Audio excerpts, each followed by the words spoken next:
아무튼 반갑습니다. 지금 한 3주 정도 강의를 들으셨고, 그죠? 지능검사까지 강의 들으셨을 텐데, 심리평가 강의를 들으면서 어떤 느낌이 드세요? 어렵다. 또,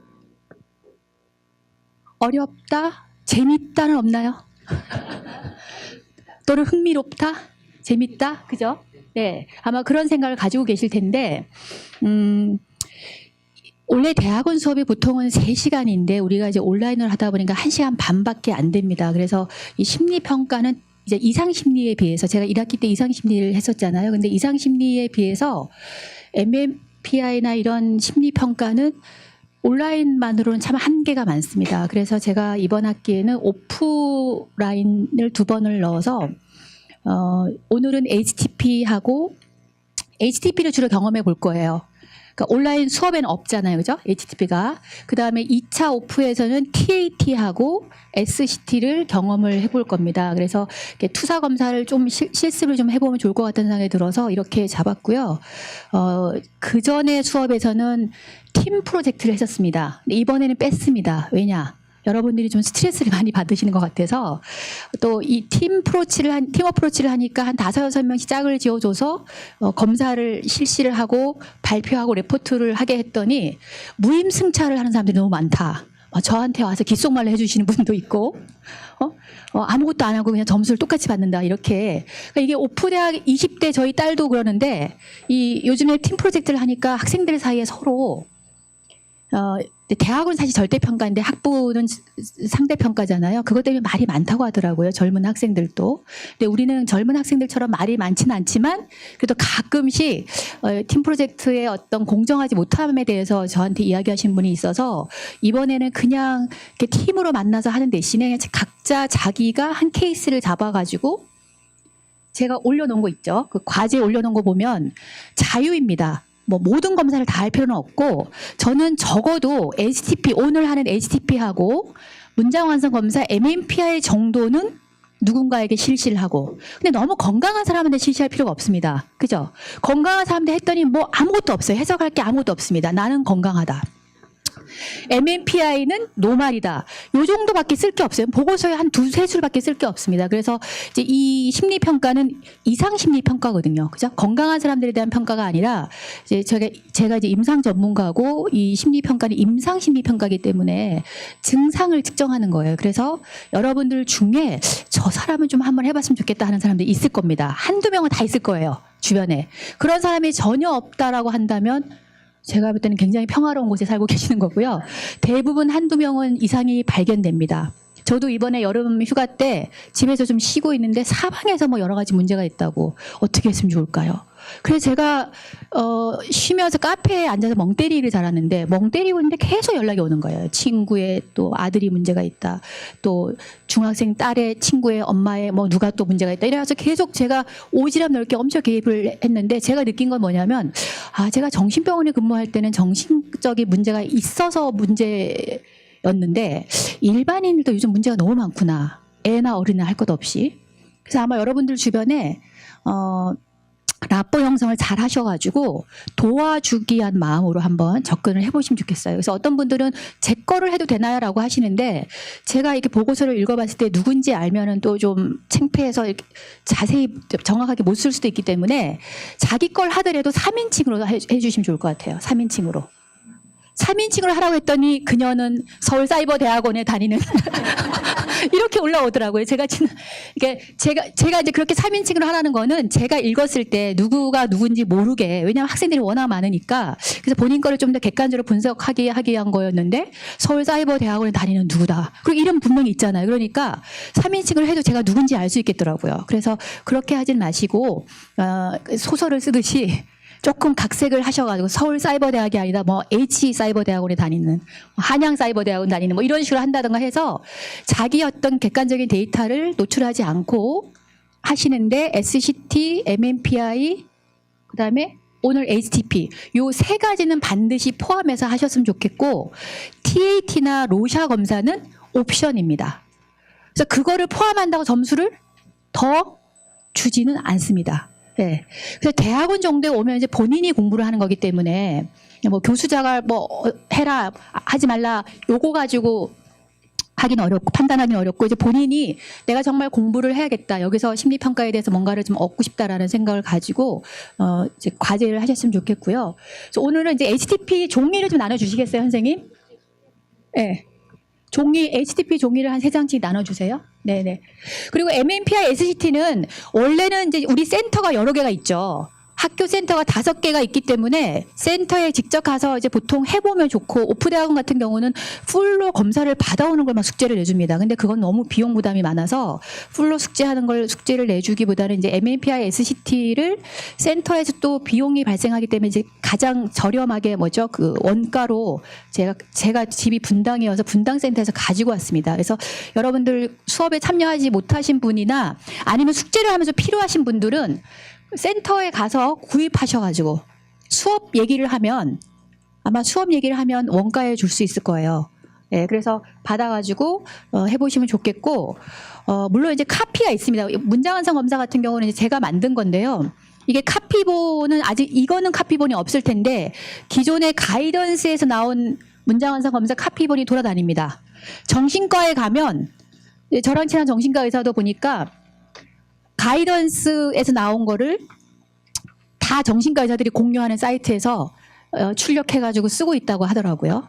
근데 이제 정신과에도 이제 그 가이던스를 쓰고 있는데 이제 제가 이제 다시 만든 거를 저는 이제 제가 만든 거를 가지고 왔습니다. 그래서 그걸 가지고 한번 해보시고요. 기존의 가이던스에 나온 거에 비해서 제가 조금 더 심혈을 기울여서 여러 가지 카테고리로 분류할 수 있는 그런 걸로 만들었고 다음에 문장 완성 검사는 오늘 하는 게 아니고 이걸 가지고 계시다가 심심할 때 잠이 안 오실 때, 공부하다가 지루할 때, 예? 짜증날 때, 외로울 때, 이럴 때 한번 검사를 한번 해보시고 아주 행복할 때보다는 좀 외롭거나 슬프거나 힘들 때, 예, 부인이 속썩인다, 뭐 남편이 속썩인다, 아이가 속썩인다 그럴 때 한번 문장 완성 검사를 해보시고 2차 오프 특강 때 자기 거를 가지고 와보세요. 자기 거 가지고 오셔가지고 그때 TAT를 현장에서 실시를 하고 TAT하고 SCT를 엮어가지고 해석을 하는 걸 한번 해보겠습니다. 그래서 오늘은 HTP를 해볼 텐데 제가 연필을 가져오라고 오늘 미리 말씀을 안 드리고 아까 우리 튜터 선생님이 연필을 가져오라고 했는데 지방에서 이미 출발했는데 하신 분이 있으시다고 하더라고요. 근데 그런 분들은 그냥 볼펜을 그리셔도 됩니다. 원래 이제 연필로 하라고 하는 목적은 연필로 하게 되면 이게 음영이 드러나기 때문에 이제 볼펜보다는 연필을 선호하는데 연필이 있으신 분은 연필로 하시고 아니면 그냥 볼펜으로 우리가 이제 여러분들이 학생이기 때문에 이렇게 배우는 학생이기 때문에 그냥 시범으로 해보는 거기 때문에 없으면 없는 대로 있으면 있는 대로 하겠습니다. 그래서 이제 HTP를 실시를 해볼게요. 네. HTP를 실시를 하는데 먼저 이게 하우스 트리 펄슨이죠. 집, 나무, 사람입니다. 집, 나무, 사람 검사는 굉장히 간단하게 해볼 수가 있고 제가 요즘에 이제 센터에 가서 일반인을 대상으로 마음 챙김 프로그램을 이제 할 때가 있어요. 뭐 용인 센터라든가 뭐 이런 여러 센터에서 제가 이제 프로그램을 이제 할 때가 있는데 그럴 때마다 마음 챙김 명상을 하기 전에 제가 그림을 시켜요. 일반 지역사회 주민들한테. 며칠 전에도 시켜봤더니 되게 재미있는 그런 자료들이 많이 나오더라고요. 제가 병원에 있을 때는 환자 케이스를 보면서 이렇게 이 그림은 참 흥미롭다 이런 게 많았었는데 일반인들도 해보니까 되게 유용한 정보들이 많이 나오더라고요. 그래서 오늘은 HTP를 좀 어느 정도 내가 알고 가겠다. 이런 목표를 가지고 해보셨으면 좋겠고 이미 받아보신 분도 있고 해보신 분도 있을 거예요. 근데 또 다른 시점에서 해보게 되면 결과가 다르게 나올 수도 있고 이래서 이제 한번 해보겠습니다. 하우스를 먼저 그릴 건데요. 가로로 종이를 펴주세요. 원래는 1대1로 하는 거예요. 그죠? 1대1로 하는 건데 이렇게 집단으로 오늘은 하는 거기 때문에 자기가 검사자가 된과 동시에 또는 수검자가 될 수도 있습니다. 오늘은. 네. 자, 집을 그려보세요. 자, 이렇게 집을 그리라 그러면 어떤 집을 그려? 이렇게 질문하는 사람도 있습니다. 그러면 검사자는 그냥 그리고 싶은 대로 그리세요. 이렇게 합니다. 뭐 집 하나를 그릴까요? 2개 그릴까요? 또 이렇게 질문합니다. 그러면 그것도 마찬가지입니다. 그냥 원하시는 대로 그리고 싶은 대로 그리세요. 다 그리면 얼굴을 들어주시면 좋겠어요. 왜냐하면 여러 명이기 때문에 제가 한 3분의 2 정도가 그리면 그 다음으로 넘어가겠습니다. 가로로 하라고 했는데 꼭 세로로 그리시는 분들이 있으시더라고요. 이렇게 10명 중에 한두 명은. 다 그리신 분은 계속 그리시고, 다 그리신 분은 세로로 세워갖고 다른 종이에다가 나무를 그려보세요. 나무를 그리신 분은 그 다음 종이에다가 세로로 세워서 사람을 한번 그려보세요. 사람.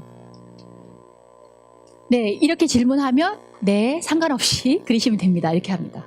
자, 사람을 그렸는데 여자를 그렸으면 1하고 F라고 적으시고, F는 female입니다. 여자.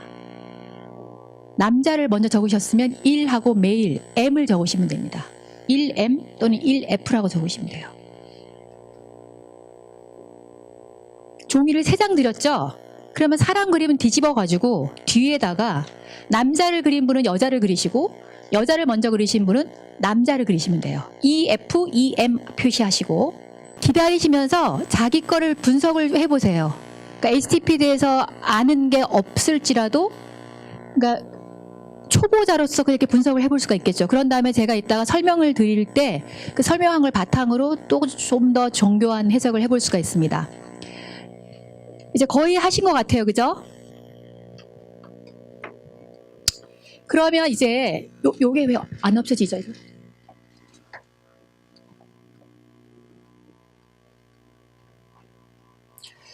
그린 집을 다 그리면 그림을 보고서 질문을 합니다. 예를 들어서 이제 제가 검사를 이분하고 했어요. 그러면 다 그린 다음에 이제 한 장씩 직그림을 펼쳐 놓게 합니다.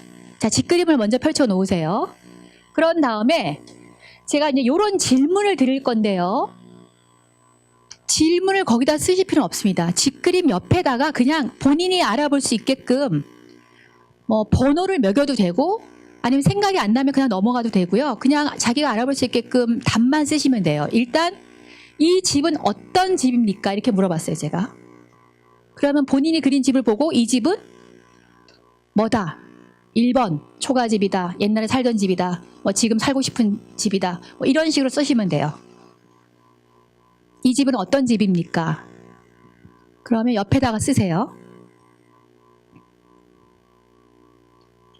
어떤 검사자들은 새로운 종이에다 쓰시는 분도 있는데, 저 같은 경우는 그냥 그림 옆에다 제가 받았습니다. 이제 그림을 검사자가 받아야 되죠. 받아서 답을 하면 검사자가 쓰는 거예요. 근데 지금은 제가 쓸 수 없으니까 본인 거를 본인이 쓰시는 거예요.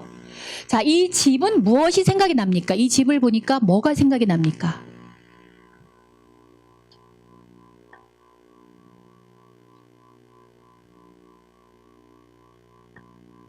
여러 질문이 있지만 제가 간단하게 몇 개만 해보겠습니다.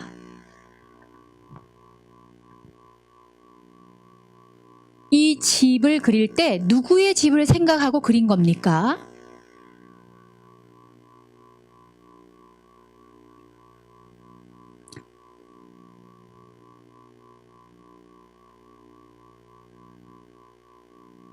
그리고 이 집의 분위기는 어떨까요? 집을 그려놓고 보니까 이 집의 분위기가 어떻다.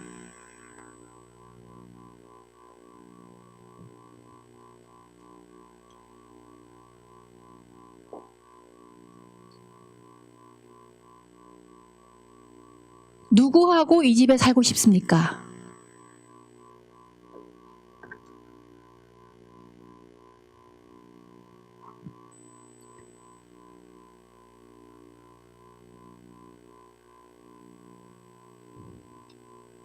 마지막 질문입니다. 앞으로 이 집은 어떻게 될까요?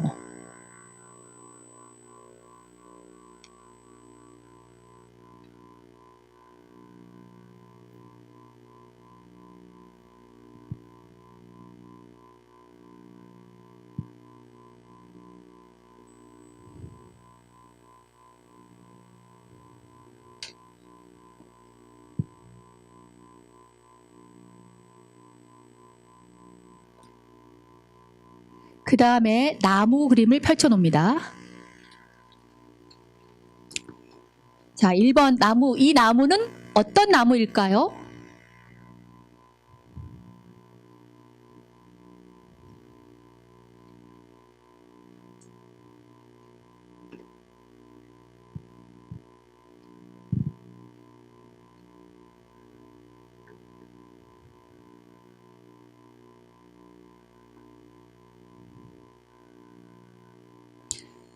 이 나무는 몇 살쯤 됐을까요?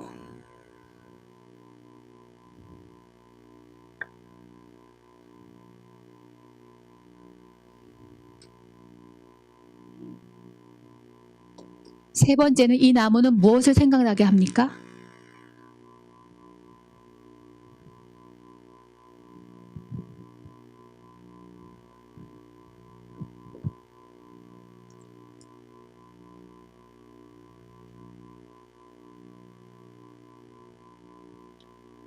이 나무는 살아있을까요? 죽어있을까요?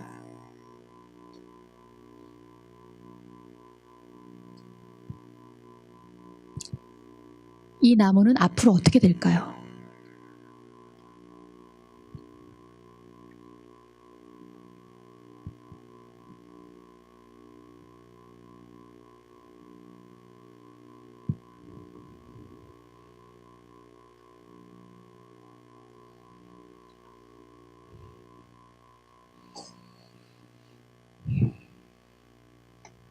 그 다음에 사람이죠. 첫 번째 사람, 이 사람은 나이는 어느 정도일까요?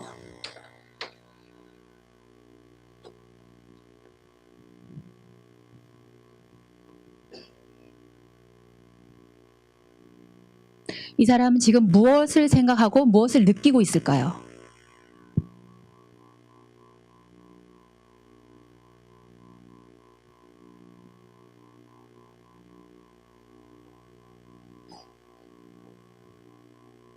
지금 뭘 하고 있을까요?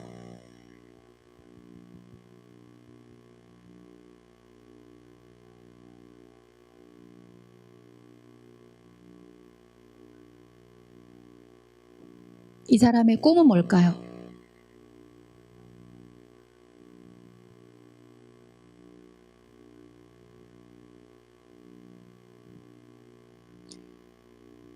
지금 이 사람에게 필요한 건 뭘까요?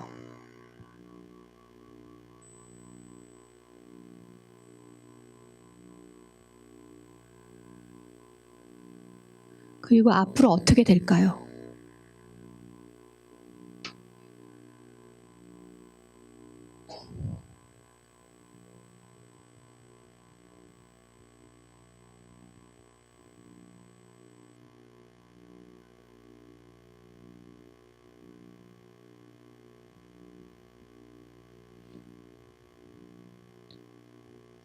두 번째 사람도 마찬가지입니다. 두 번째 사람도 제가 아까 질문한 걸 그대로 따라할 필요는 없는데 어떤 사람일까요? 이 사람은 지금 뭘 생각하고 뭘 느끼고 있을까요? 그 다음에 이 사람은 꿈은 뭘까요? 지금 뭘 하고 있을까요?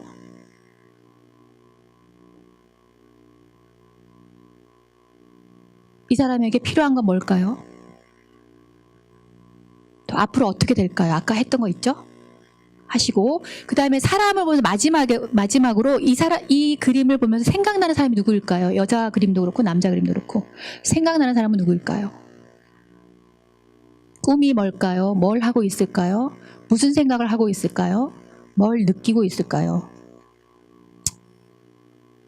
자, 여기 보면 뭐 행복합니까? 불행합니까? 결혼했습니까?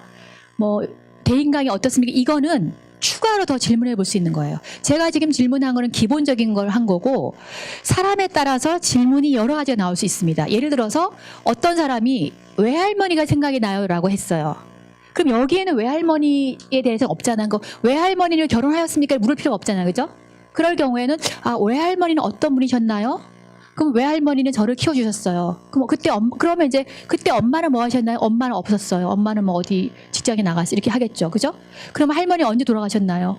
그때 당신은 뭐 했냐? 이런 식으로 여러 개가 나올 수 있어요. 저는 개인적으로 HTP 그림을 되게 좋아합니다. 왜냐? MMPI보다 더 좋아해요. MMPI보다 저는 HTP나 TAT나 로샤와 같은 답이 없는 투사 검사를 더 좋아합니다. 왜냐하면 사람마다 굉장히 다양한 반응이 나올 수 있는 거예요.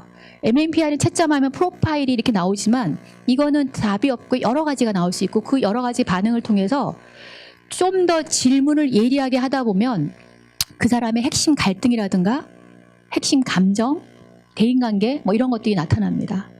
그래서 여기 있는 지금 제가 했던 질문은 기본 질문이고 사람에 따라서 여러 가지가 나올 수 있는데 지금 그걸 연습을 해볼 겁니다. 두 사람이 짝을 지어보세요. 그러니까 제가 기본 질문을 하고 여러분이 답을 썼는데 두 사람이 짝을 지어가지고 그걸 보면서 서로 상대방 거하고 자기 거랑 바꿔가지고 비교해 보면서 질문을 추가로 해서 상대방에 대해 좀 더 많은 걸 가능하면 알아내 보세요. 자, 바꿔봅니다. 그림을 전부 바꿔서 한번 4장씩 바꿔가지고 쭉 훑어봐요. 한번 자기 거랑 남의 거랑 비교해 봅니다. 셋이 하셔도 돼요. 셋이 해도 되고 둘이 해도 됩니다. 그림을 못 그렸다는 얘기 참 많이 하는데요. 이거는 이제 내담자들이 그림을 못 그렸다 그러면 아 이거는 그림을 잘 그리고 못 그리는 걸 보는 것은 아닙니다. 이렇게 얘기를 해줍니다. 네. 자, 그래서 이제 쉬는 시간까지 여러분들이 그 그림에 적은 거를 바탕으로 해서 아까 제가 외할머니 얘기처럼 이 집이 어떻냐 했을 때 이 사람이 반응을 보면서 본인이 검사자가 돼가지고 좀 더 추가 질문을 해서 그 사람에 조금 더 알아내 보세요. 할 수 있을까요?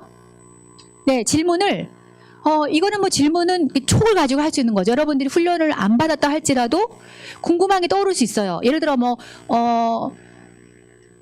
딸이 떠올라 하면 딸에 대해서 물어볼 수 있겠죠. 그죠? 아들이 떠오르면 아들에 대해서 물어볼 수도 있겠고요. 그럼 아들과의 관계가 드러날 수 있고 딸과의 관계가 드러날 수 있습니다.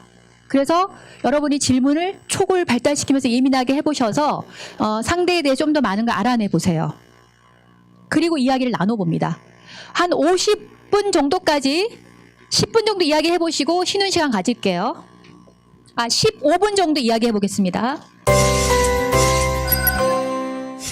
자, 보시면서 포인트는 뭐냐면 이 상대방이 이제 집 같은 경우는 집에 대해서 긍정적인 이미지를 가지고 있는지를 보시고 자기 자신에 대해서 또는 주변 사람에 대해서 어떤 생각을 가지고 있는지 어떤 감정을 가지고 있는지 그다음에 나무 같은 경우는 일단은 자기상을 의미하거든요. 건강한 자기상을 가지고 있는지 부정적인 자기상을 가지고 있는지. 그러니까 건강한 자기상, 대인관계상, 그다음에 집에 대한 이미지, 갈등 뭐 이런 것들을 중심으로 보셨으면 좋겠습니다. 네. 그리고 적은 거 말고도 조금 더 예민한 질문을 하셔가지고 그 사람의 안에 있는 걸 많이 이제 끄집어내는 게 좋은데 이제 우리가 학생이잖아요, 그죠? 너무 많은 걸 또 끄집어내가지고. 학교에도 안 올 수 있어요. 그럼 다음부터는 이제 2차 오프트 강도 안 오고 요 근처에 얼씬하지 못할 수 있거든요. 그래서 너무 많은 거를 또 내가 아주 예민하게 잡아내야지 그러면서 막 또 후벼파시면 안 됩니다. 그래서 대답하시는 분은 대답할 수 있는 만큼만 하셔야 돼요. 너무 많은 걸 또 필 받아갖고 막 얘기하시고 나중에 후회할 수 있어요. 돌아가면서. 그래서 적당히 노출할 수 있는 만큼만 하세요. 자, 이제 조금 마무리를 해볼게요. 한 12분 정도 이야기를 하셨는데 10분 정도 얘기하시면서 상대에 대해서 조금 알게 됐다고 생각하시는 분, 조금 뭔가를 알게 된 것 같다, 나 자신에 대해서 좀 더 알게 된 것 같다 하시는 분, 네, 어떤 거 알게 된 것 같으세요? 이거 한번 키시고 얘기하시겠어요? 어떤 걸 알게 되신 것 같아요? 선생님께서 질문하시면서 결혼관에 대해서 여쭤보셔가지고 많이 생각하더라고요. 그래요? 네. 결혼을 아직 안 하셨? 아직. 네네. 좋죠. 그죠? 결혼하기 전에 결혼관이 확실하면 좀 실패할 가능성이 적죠. 그죠? 네. 좋습니다. 또 여기 어떤 분, 네. 좀 알게 된 것 같다. 네. 이거 키시고 이야기해 보시겠어요? 저는 두 번째 사랑 그릴 때 여자니까 남편이 있었거든요. 10몇 년 전에 남편을 그리는 남편이 아니고 다른 제 3의 남자였어요. 네. 근데 오늘 주저없이 남편상으로 나왔어요. 그때는 결혼 상태였는데 다른 남자를 그렸다는 거죠. 뭔가 의미가 있어 보여요. 그쵸? 네네네.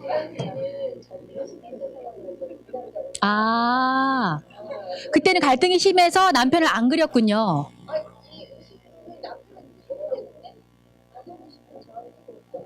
중요한 포인트입니다. 남편하고 갈등이 있으면 절대 남편을 안 그리더라고요. 그러니까 이웃집 남자를 그리거나 아니면 제3의 남자를 그리거나 아들을 그리거나, 네, 그렇게 됩니다. 네, 네, 네, 흥미롭네요. 네. 그러니까 변화가 된 거예요. 그렇죠? 많이 좋아진 거네요. 그렇죠? 주저없이 남편을 그린다는. 오늘 남편한테 이야기해 주세요. 남편한테. 그럼 남편이 아주 행복해 하실 것 같은데요. 그죠? 네, 또 한 번만 더 들어볼까요? 뭔가 좀 알게 됐다. 나에 대해서, 타인에 대해서. 네. 선생님이 나무 그림을 보면서 이 나무의 이름은 뭘까요? 라고 물어봤는데 네. 죄송한가요? 기댐이라고. 기댐? 네, 기댐. 아, 기댐이라는 아, 그럼 여기에 누가 왜 그런 이름을 누가 기대서 기대고 잘할까요? 제가요. 아. 그래서 제가 좀 키고 싶구나 아. 이런 제가 기대고 싶은데 이 나무는 누구를 생각나게 할까요? 아까 생각나는 사람이 누구였어요? 나무에서. 네. 아까 제가 처음 질문했을 때 생각나는 사람이 있을까요? 아니면 지금 이야기해보세요. 이 나무에서 생각나는 사람. 없어요? 자, 그럼 여기에서 뭔가 가설이 생길 수 있죠. 쉬고 싶고 누군가에게 기대고 싶은데 그 누군가는 없어요, 지금. 그쵸? 그럼 이분의 내면에 뭐가 있을까를 생각해 볼 수가 있겠죠. 그죠? 더 들어가진 않겠습니다. 왜냐하면 더 들어가면 이제 학교 안 다닌다고 할 수 있기 때문에. 예, 그러니까 이런 식으로 들어가는 거예요. 이게 답이 없죠. 그죠? 답이 없는데 저분이 저렇게 얘기를 하면, 아, 이 내담자가 이렇게 얘기하면, 아, 기대고 싶은데 누군가가 있었는데 없어졌을 수도 있겠고, 지금까지는 있었지만 없어질 수도 있고, 아니면 계속 지금까지 없었어요. 내가 가장 노릇을 했다거나 어떤 경우는. 그럼 내가 늘 누군가를 보살피는 역할을 했기 때문에 지금 번아웃이 됐어요. 그죠? 나는 정작 누구에게 쉬고 싶고 기대고 싶은데 그런 사람이 없다라는 거죠. 그죠? 그런 사람일 수도 있다는 거예요. 내담자가. 그럼 이제 그런 것들을 더 들어가다 보면 많은 게 나올 수가 있는데, 이 HTP는 저는 검사할 때 풀배터리 할 때 제일 처음 합니다. 왜냐하면 우리가 지능을 먼저 배웠지만 지능을 먼저 하면 사람들이 경직이 돼요. 그죠? 뭐 예전에 저희가 이제 지능 검사할 때 뭐 강복절이 몇 월 며칠입니까? 1년은 며칠입니까? 뭐 이런 것부터 막 질문을 해 나가요. 그러면 학력이 낮은 사람들은 바짝 긴장합니다. 지적 열등감 있는 사람들은 긴장하면서 뭔가 테스트하는 느낌을 받으니까 경직이 돼요. 그래서 라포 형성이 잘 안 됩니다. 그래서 지능 검사는 가능하면 뒤에 하고 HTP를 가지고 이렇게 질문하다 보면 거기서 이렇게 포인트를 잡아가지고 면담으로 바로 이어지기도 해요. 제가 첫 번째 평가 면담 주차에서 검사 못지않게 중요한 게 면담이라고 그랬어요. 그러니까 검사 자료를 해석을 하려면 면담이 충분하게 돼야 되는데 면담을 할 때 요 HTP를 활용할 수가 있습니다. 그래서 그렇게 해서 하다 보면 처음 만났을 때 뭘 질문해야 잘 모를 수가 있는데 이 HTP를 하다 보면 아, 이 사람 갈등이 여기 있구나. 허전함이 있구나, 외로움이 있구나, 지금 번아웃이 돼 있구나, 이런 걸 딱 잡게 되면 그거와 관련된 질문들을 하다 보면 관계 갈등이라든가 핵심 갈등이 드러날 수가 있습니다. 그래서 처음에 해서 라포 형성에 도움을 받을 수가 있고, 또 사람들이 저항하지 않고 그림을 그립니다. 아까 혹시 그림 그리면서 저항감이 생기신 분 있나요? 나 이거 왜 그래야 되지 이러면서 나 이거 하기 싫은데, 저항감이 생기는 분은 별로 없어요. 제가 딱 한 분 봤는데 병원에 있을 때 15년 동안 택시 기사를 하시는 분인데 찢어버리는 거예요. 이 그림을 그리다가. 응? 내가 지금 어린애도 아니고 유치원 내 손자한테 그려도 시원찮을 판거 이거 나한테 시키냐 이러면서 자기 유치원 손자한테나 이거는 할 수 있는 일을 나한테 시킨다 이러면서 찢어버려서 나가버리는 거예요. 검사실을. 그래서 굉장히 당황했던 기억이 있습니다. 예. 그때 수련생이었는데 제가 수련생이었을 때였는데 아주 당황해가지고 붙잡아 와야 되나 어떻게 해야 되나 막 고민했던 기억이 나는데, 그러니까 연필 잡아본 적이 없는 사람들, 그러니까 그래포 모토 스킬이라 그래서, 그래포 모토 스킬은 이게 연필 잡는 거를 안 해본 사람들, 달리 말하면 가방끈이 짧은 사람들은 이거를 못합니다. 쓰는 거라든가 그리는 거 잘 못해요. 그래서 그런 거를 시키면 화를 낼 수가 있어요. 그래서 만약에 무학이다, 초등졸이다 그러면 그림부터 시키면 또 관계 형성이 안 될 수 있어요. 그런 경우에는, 그래서 우리가 인구 통계학적인 걸 먼저 보잖아요. 이 사람이 무학이고 초졸이고 뭐 매뉴얼 워크라 그래서 이게 주로 이렇게 뭐죠? 손으로 하는 그런 일을 하는 사람이다. 블루 칼라다 이러면 이런 그림보다는 그냥 라포 형성을 먼저 하면서 면담을 좀, 왜 어떻게 해서 오셨나요? 내가 도와드리려고 한다. 이런 거를 자꾸 충분하게 설명해줘서 라포 형성을 한 다음에 그림으로 들어가야 됩니다. 그림이 좋다 그래서 다 무조건 또 그림을 시키면 안 되고, 나이 드신 분들도 힘들어할 수 있어요. 그죠? 나이 드신 분들도 그냥 대화를 통해서 면담을 해서 이렇게 라포 형성을 한 다음에 하는 게 도움이 될 수 있습니다. 그러니까 오늘 이제 맛배기로 해봤는데요. 아마도 한 10분 동안 디스커션을 하시면서 여러분들이 좀 알게 된 정보들이 꽤 있을 거라 생각이 되고, 잠깐 한 5분 정도 쉬었다가 두 번째 시간에는 해석하는 그런 기술을 보여드리면, 그때는 또 자기 거와 옆 사람 거를 생각하시면서 아 이렇겠구나 저랬겠구나 한번 좀 더 해석을 정교화할 수 있는 시간을 갖도록 하겠습니다. 네, 쉬었다 할게요. 그 다음에 쉬는 시간에 본인 출석 체크를 해주세요. 자, 이제 두 번째 시간을 하겠는데요. 제가 동기 수준을 높이기 위해서 제가 쓴 문장 완성 검사 책을 3권을 자기 거를 가장 잘 분석해서 나중에 발표 한 3분 정도 하시고 요걸 선물로 드리겠습니다. 네. 그래서 하시면서 아, 내 거는 좀 뭔가 분석이 좀 필요하고 좀 정교한 분석이 필요하다고 하시는 분은 본인이 열심히 좀 해보시고 나중에 3분 발표해 주시면 요걸 드리는 걸 할게요. 요거는 이제 제가 최근에 문장 완성 검사를 어떻게 해석할 건지를 이제 간단하게 기술하는 책입니다. 그래서 동기 수준을 올리기 위해서 예, 상품을 거는 거예요. 네. 자, 이제부터 설명을 드릴 테니까 아까 여러분들이 러프하게 이해한 걸 바탕으로 해서 조금 더 정교하게 해석할 수 있는 툴을 보여드리겠습니다.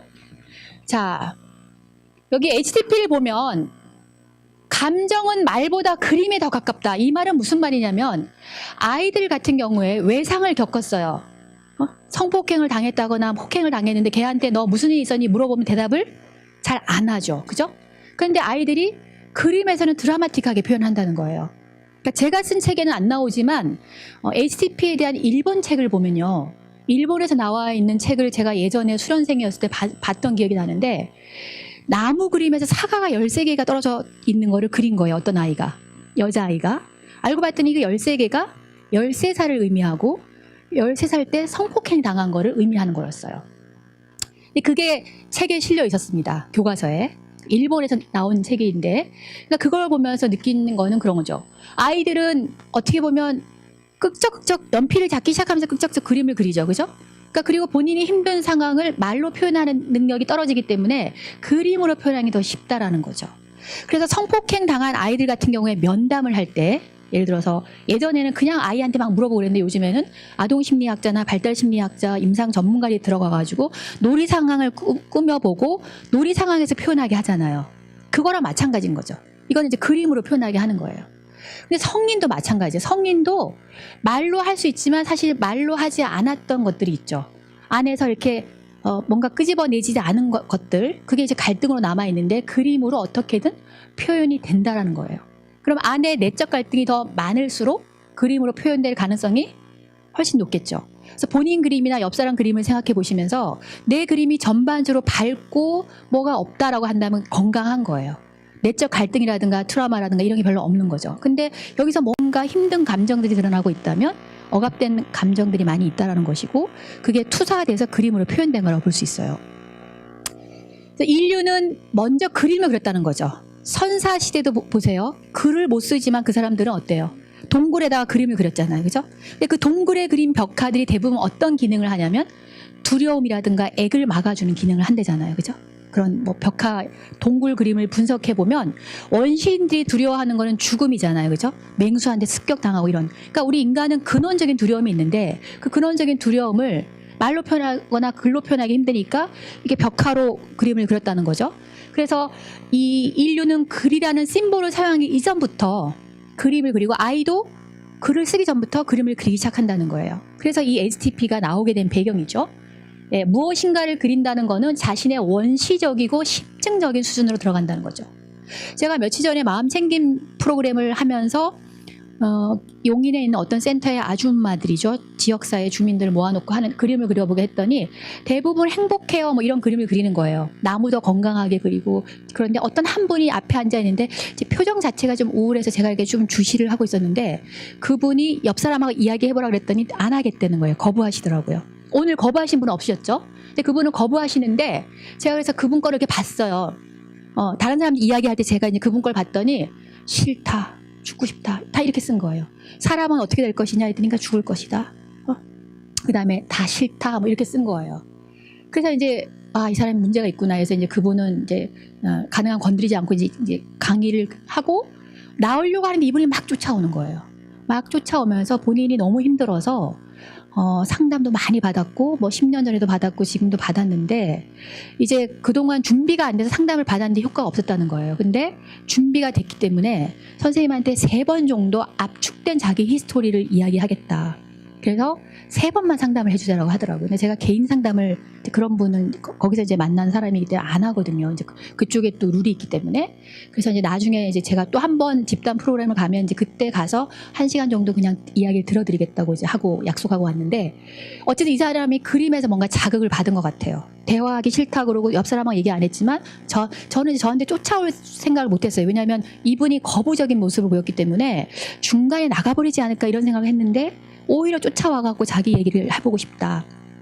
자기 사례를 분석하게 해드리고 싶다. 뭐 이런 얘기를 하시는 거예요. 그래서 그림을 통해서 뭔가 촉발된 것 같아요. 자기 어떤 그 내면의 갈등이.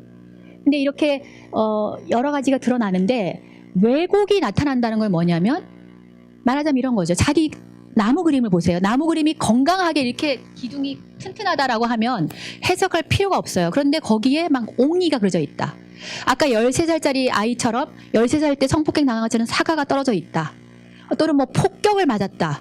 나무가 밑둥이 이렇게 밑둥만 남아있고 위가 잘려있다. 이런 그림은 왜곡이 들어간 거입니다. 혹시 여러분들 그림에서 폭격을 맞거나 무슨 홍수에 휩쓸려 가서 집이 없어진다거나 나무가 잘렸다거나 이런 그림 없으실 거예요. 그렇죠? 있으시다면 센터에 상담을 좀 요청을 하셔야 되고요. 대부분 이제 건강한 사람은 그렇게 안 그리죠. 그런데 밑둥이 잘려져 있는 그림. 홍수가 나서 떠내려가 버릴 거예요. 환자들은 대부분 그런 얘기 참 많이 합니다. 그러니까 왜곡이 적다는 거는 그냥 건강하게 그린 거예요. 근데 거기에 뭐 홍수가 떠내려간다, 뭐 날개가 꺾였어요, 뭐 부러질 거예요. 이렇게 얘기한다는 거는 왜곡이 들어가는 거고 투사가 작용한 거라고 볼 수 있죠. 그 사람이 뭔가 문제가 있구나라는 걸 알 수가 있습니다. 이렇게 발전해 왔습니다. 근데 요즘에는 HTP를 또 미술 치료에서 많이 하시더라고요. 그죠? 원래는 우리 임상 쪽에서 많이 했는데 미술 치료 쪽에 제가 초창기에 이런 강의를 거기에서 했었는데 요즘은 미술 치료에서 이 HTP를 굉장히 중요한 무기로 하시는 것 같더라고요. 그래서 이게 이제 응용이 되면서 이제 미술 치료로도 활용이 되는 것 같아요. 투사 검사죠. 네. 이렇게 됐고 뭐 키네틱 HTP라 그래서 움직이는 걸 그리게 하기도 합니다. 예, 가족을 그리는 아이들 같은 경우에는 가족 역동을 그리면서 이제 가족을 그려보세요. 움직이고 있는 가족을 그려보세요. 요거는 제가 이제 오늘 시키진 않았지만 여러분들이 심심할 때 한번 그려보실 수도 있어요. 집의 역동에 대해서. 이제 아이들한테는 그렇게 그리죠. 그러면 엄마는 뭐 집안일을 하고 있고 아빠는 TV 보고 있고 또는 뭐 거기다가 커튼을 쳐놓는다거나 사람들 사이에 벽을 쳐놓는다거나 아이들 그리면 되게 재밌어요. 가족화를 그렇게 그리게 하면 엄마 아빠 사이가 안 좋으면 엄마 아빠 사이를 이렇게 선을 그어 놓는다거나 그래서 아빠랑 자기가 한 편이고 엄마랑 뭐 누나가 한 편이고 이런 식으로 그림을 그리기도 해요. 4인 가족이 이게 폐가 나눠질 때가 있어요. 그렇죠? 갈등이 생기면 삼각관계가 된다거나 3명이 한 편이고 1명이 혼자 있거나 이런 식으로 3대1, 2대2 이런 식으로 구도, 갈등 구도를 그리는 경우가 있습니다. 아이들 같은 경우에. 그래서 사람이나 집, 나무 이런 관계, 거리, 크기 자기 그림 보세요. 그림이 일단 큰지 작은지도 보세요. 자기 그림. 크다면 기본적으로 자기 팽창이 되어 있는 사람 상태예요. 너무 크면 조증 상태가 됩니다. 너무 크면. 너무 커가지고 종이가 모자란다고 하면 이건 조증 상태고 자아 팽창이 된 상태. 예를 들어 이런 그림이죠. 예, 이런 그림은 자아 팽창이 된 그림이죠. 굉장히 크게 돼 있어요. 거의 조증인 분들이 이렇게 그림을 그립니다. 근데 건강한 사람들은 에너지가 많다는 거죠. 그죠? 에너지가 풍부하고 에너지가 바깥으로 향해 있고 굉장히 적극적이라는 그런 의미가 되죠. 그래서 HTP는 정신분석 체계 기반을 두고 있고요. 뭐 이런 KHTP 동적인 게 들어간 거는 메슬로우 욕구 위계설에 의한 거다. 욕구 위계설 아시죠? 그죠? 안전의 욕구, 뭐 자존감의 욕구, 대인관계 욕구, 자아성장 욕구 뭐 이런 그 욕구 위계설을 가지고 해석할 수도 있고 제가 쓴 책에도 기존의 책에는 그냥 정신분석 이런 얘기가 나오는데 저는 이 메슬로우 이론을 좀 집어넣습니다. 왜냐하면 우리가 욕구 수준이 중요하죠. 아까 이 사람한테 필요한 게 뭐냐 이렇게 물어본 거는 그 사람의 욕구를 물어보는 거예요. 그죠? 지금 본인에게 필요한 건 뭐라고 생각하세요?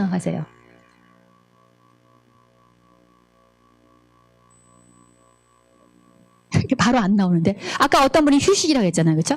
그럼 휴식이라 그러면 이 사람이 이제 기본적인 안전의 욕구라든가 이런 게 이제 충족이 되면 자기 자신을 성장시키고 싶은 욕구도 있지만 또 적절하게 일과 삶을 뭐 요즘에 워라밸이라고 그러잖아요. 균형을 맞추고 싶은데 너무 일만 많이 했어요. 그러면 이제 좀 지치게 되죠. 그죠? 그럼 좀 쉬고 싶다는 욕구가 나오기도 하죠. 그래서 욕구 위계설이 이 문장원성 검사를 해석하는데 하나의 툴이 될 수가 있습니다. 자, 정상적인 그림인가를 보세요. 자기 그림이. 정상적인 사람들은 종이의 3분의 2 정도를 그립니다. 예. 그러니까 풀로 그리는 게 아니라 한 3분의 2 정도, 위의 여백은 3분의 1 정도는 남겨둡니다. 네, 근데 종이가 모자라면 이건 너무 또 이게 팽창이 되어 있다 그랬잖아요. 그죠? 한 3분의 2 정도. 그림이 중앙이나 약간 중앙의 하단에 위치하고, 근데 혹시 사람을 그렸는데 왼쪽 상단에 그린다거나, 조그만하게. 또는 오른쪽 하단에 그린다거나, 이런 분들은 조금 고민할 필요가 있는데요. 오른쪽 하단에 조그만하게, 콩알만하게 그린 사람들은 조금 우울증이 있을 가능성이 있습니다. 실제로 우울한 환자들 보면 콩알만하게 사람을 그려요. 왜냐하면 자기 이미지가 이렇게 축소되어 있죠. 아까 그 팽창과 반대인 거죠. 너무 쪼그라져 있는 거예요. 근데 왼쪽 상단은 공상의 영역이에요. 조현병 환자들은 왼쪽 상단에다 딱 그립니다. 그래서 혹시 왼쪽 상단에 그러셨다면 역시 상담을 좀 받으실 필요가 있습니다. 너무 고립되어 있고 혹시 고립무원의 상태에서 망상 속에 들어가 있는 게 아닌가 좀 의심해 볼 필요가 있습니다. 머리와 얼굴을 먼저 그리는데 아까 자기가 그림을 그릴 때 머리를 먼저 보통 그려요. 근데 다리부터 그리는 사람도 있어요.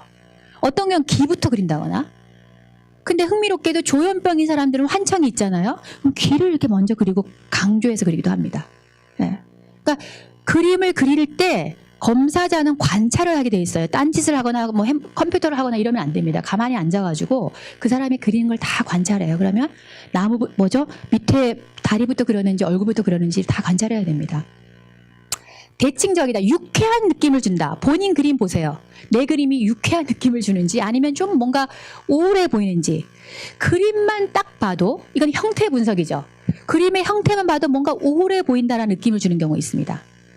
그러니까 유쾌한 그림인지, 그러니까 생동감이 있는지, 아니면 뭔가 좀 기분이 저조해 보이는지.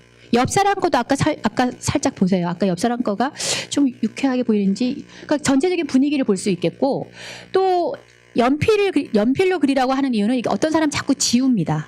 예를 들어 아까 남편 갈등 얘기하셨는데 부인과의 갈등이 있는 경우, 여자와의 갈등이 있는 경우 여자를 잘 못 그립니다.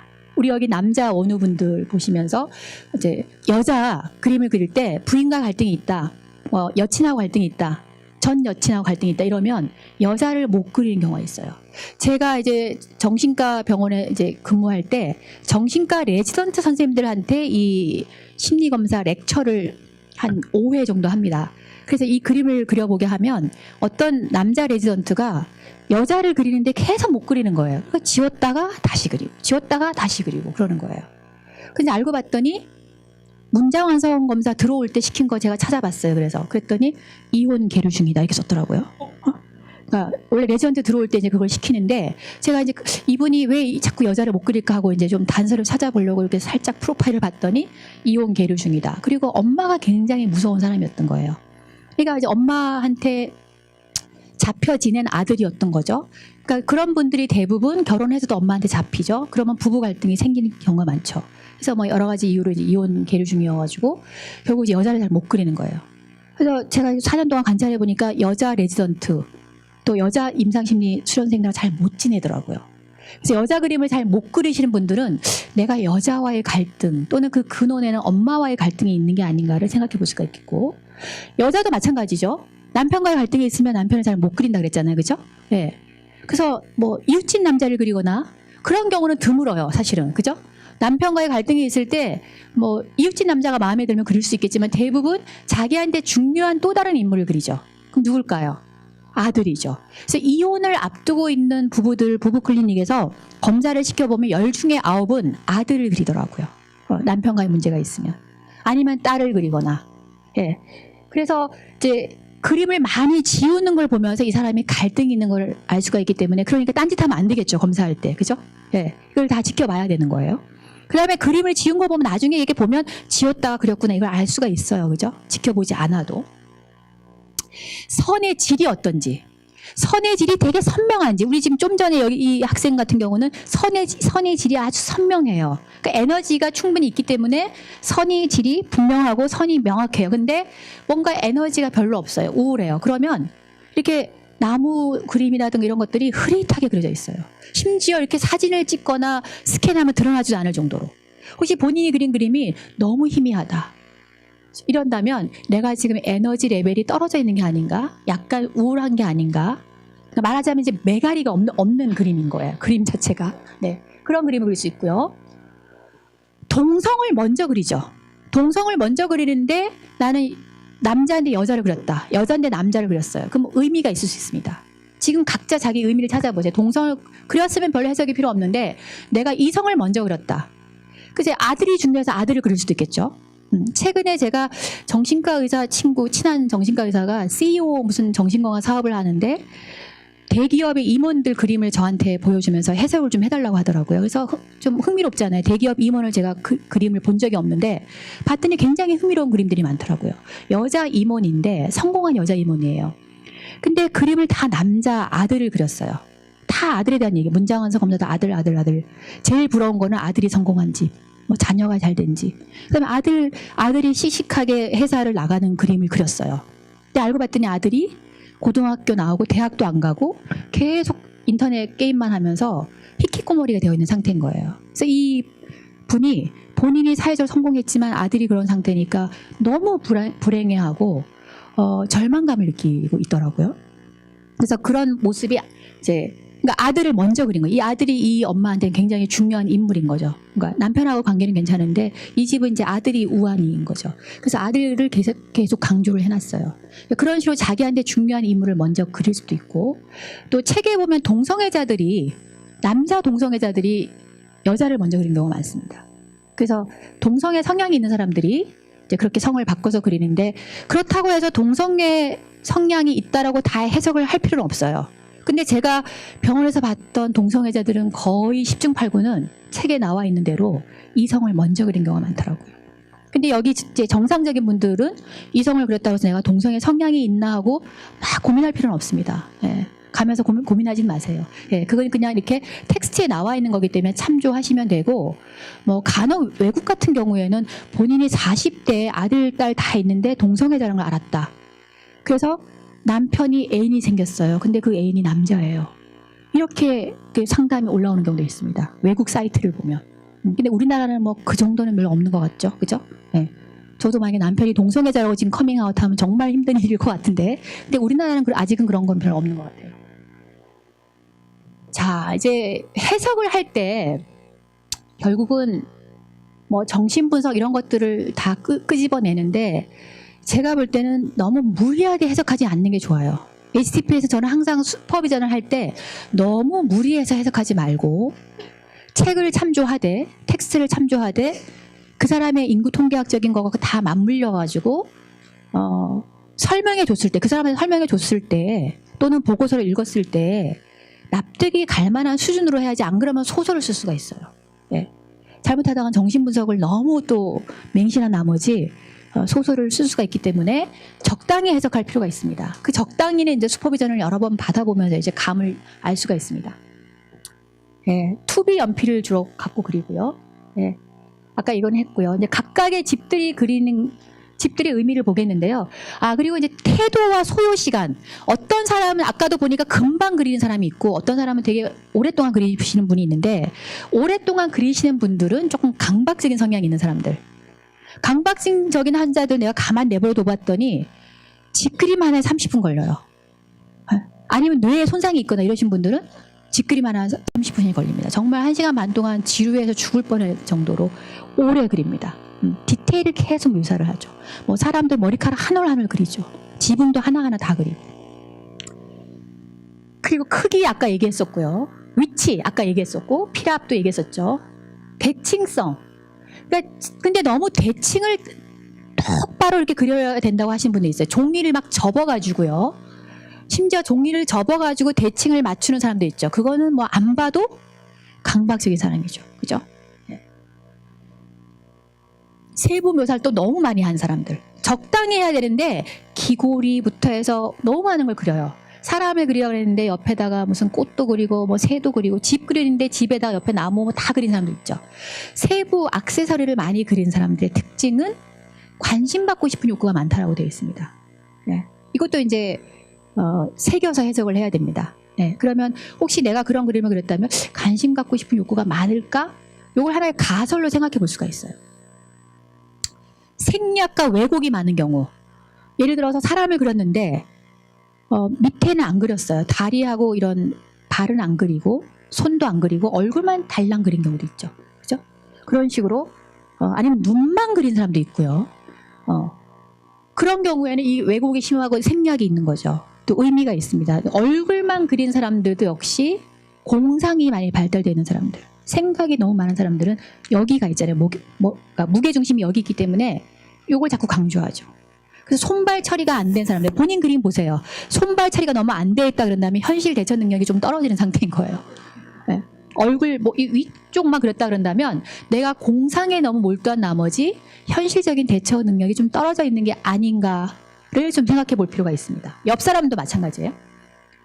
예, 음영은 뭐냐면 이렇게 옆에다 이렇게 색칠을 약간 이렇게 음영이 드리워진 그림을 그리는 거예요. 이렇게 짙게 그린다거나. 그런 사람들은 좀 불안 수준이 높은 사람들. 깨끗하게 선의 질을 그리지 않고 막 이렇게 자꾸 덧붙여가지고 이렇게 음영을 들게 한다는 거는 뭔가 자꾸 불안하니까 이걸 자꾸 덧붙이는 거거든요. 네. 혹시 그런 음영이 드리워져 있는지 이걸 볼 필요가 있겠고요. 움직임이 적당한지, 유쾌한지, 자발적인지. 네. 조증 환자들은 배트맨 같은 걸 막 그려요. 배트맨을 그려놓고서 배트맨 하면서 막 노래를 부릅니다. 네. 아니면 이제 예수님을 그려놓고서 이렇게 막 팔을 이렇게 이리로 나에게 오라 이런 거 있잖아요. 지친 사람들 나에게 오라 이런 그림을 그린다거나 그런 움직임을 보면서 이 움직임이 극단적으로 경직되어 있는지 정직되어 있는지, 그리고 어떤 사람들이 이렇게 딱 FM인 사람들 있죠.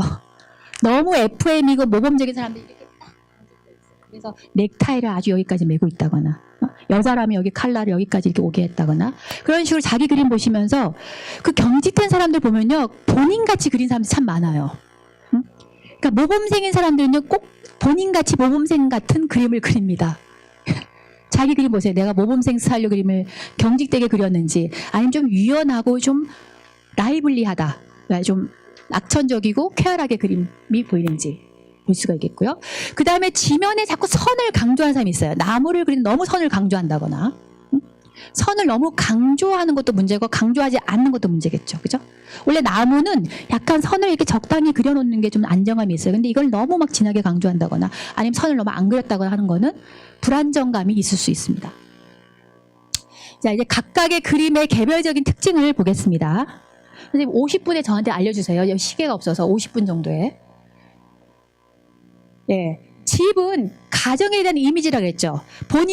제가 이걸 이따가 PDF로 다 올릴 겁니다. 미리 올리지 않은 이유는 오염이 될 수 있어서 오늘 이제 실습을 해야 되는데 오염이 한번 또 열심히 읽어오신 분이 있잖아요. 그러면 이제 오염되기 때문에 이제 오염되지 않은 상태에서 그림을 그리고 해석을 해보려고 한 거고요. 이따가 PDF 파일을 다시 올릴 거니까 사진을 찍지 않으셔도 되겠어요. 네. 자, 가정생활. 이런 게 드러납니다. 지금 이 집이 행복한지 과거의 집이 나오기도 하죠. 그죠?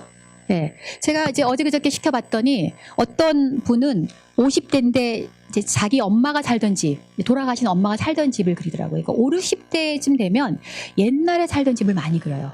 3, 40대는 보니까 지금 현재 살고 있는 집을 많이 그리고 5, 60대쯤 되면 과거를 자꾸 회귀하잖아요. 그죠? 그리고 그 집을 왜 그렸냐고 봤더니 그 집이 너무 황량하다는 거예요. 알고 봤더니 오빠가 옆에 살고 있는데 자기 집은 멋있게 지어놓고 엄마가 살던 집은 거의 폐허처럼 만들어놨다는 거예요. 그게 너무 안타깝고 지금 동생하고 오빠하고 사이가 지금 안 좋은 상태, 그 집 문제로 인해가지고. 근데 그런 것들이 이제 드러나더라고요. 그 다음에 어떤 사람은 지금 현재가 너무 괴로우면 이제 앞으로 살고 싶은지, 앞으로 내가 살고 싶은 별장이다, 세컨하우스다, 이렇게 이제 미래에 살고 싶은 집을, 그러니까 아이디어란 모습이죠. 리얼한 자기 모습을 그리기도 하지만 아이디어란 집에 대한 모습, 과거에 대한 집의 모습 이렇게 나올 수 있습니다. 창문은 공상 영역이다. 창문하고 문이 없는 분들은 조금 내가 소통을 잘 못하고 있는 게 아닌가 고민할 필요가 있습니다. 집을 그리면 보통 창문하고 문을 그리게 되어 있습니다. 혹시 안 그리신 분 있나요?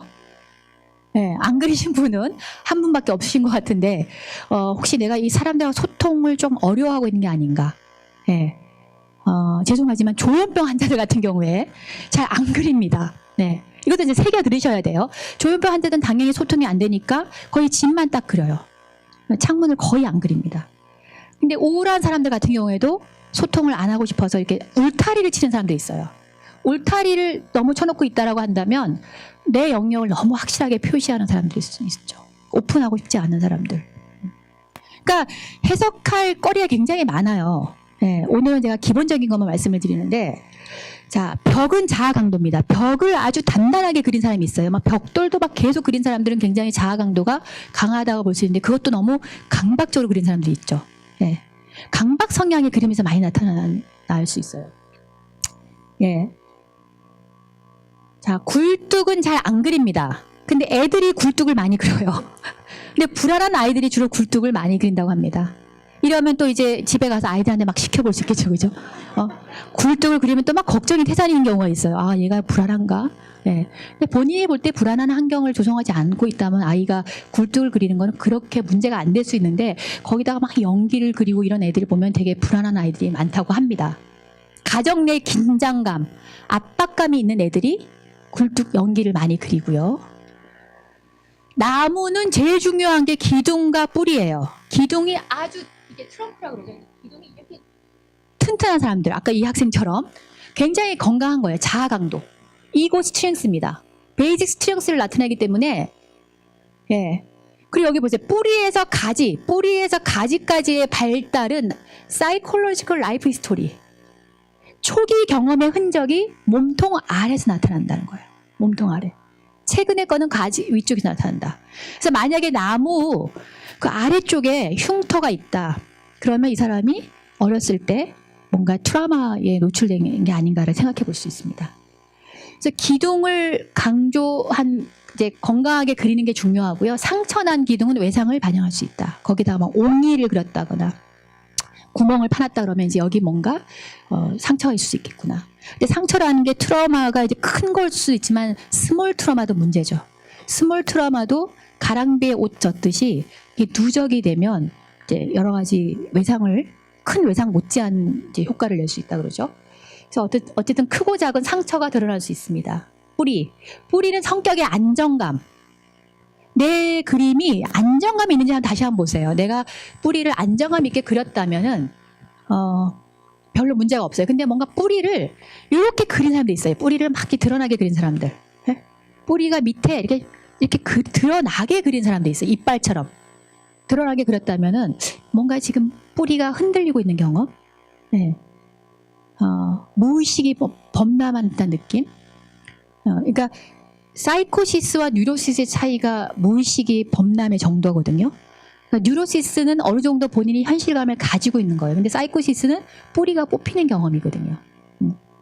뉴로시스는 뿌리가 흔들리는 경험이라면 사이코시스는 뿌리가 흔들려서 뽑혀서 해체돼 버리는, 그러니까 공중에 떠 있는 그런 상황일 수 있거든요. 나무 그림을 보면 조현병 환자들은 뭐 뿌리 이런 걸 막 해체된 그림, 떠 있는 그림을 많이 그립니다. 그런데 건강한 사람들은 되게 안정감이 있어요. 그러니까 딱 보면 안정감이 있는지를 본인도 알 수가 있죠, 그죠? 네, 가지는 사람의 팔에 해당이 되죠. 타인과의 접촉 이런 걸 나타내죠. 그래서 가지가 막 이렇게 휘어져 있다, 꺾였다. 근데 이제 외상을 경험한 사람들은 이 나무가 어떻게 될 것 같아요라고 하면 뿌리가 뽑힐 거예요, 떠내려 갈 거예요, 이런 얘기 참 많이 합니다. 왜냐하면 외상을 경험한다는 거는 비현실감을 많이 느끼는 경험이죠, 그죠? 그러니까 본인의 어떤 인생 자체가 흔들리는 경험을 하게 되죠. 네, 그래서 외상을 경험한 사람들이 나무에서 이제 그런 부분들이 많이 드러나고요.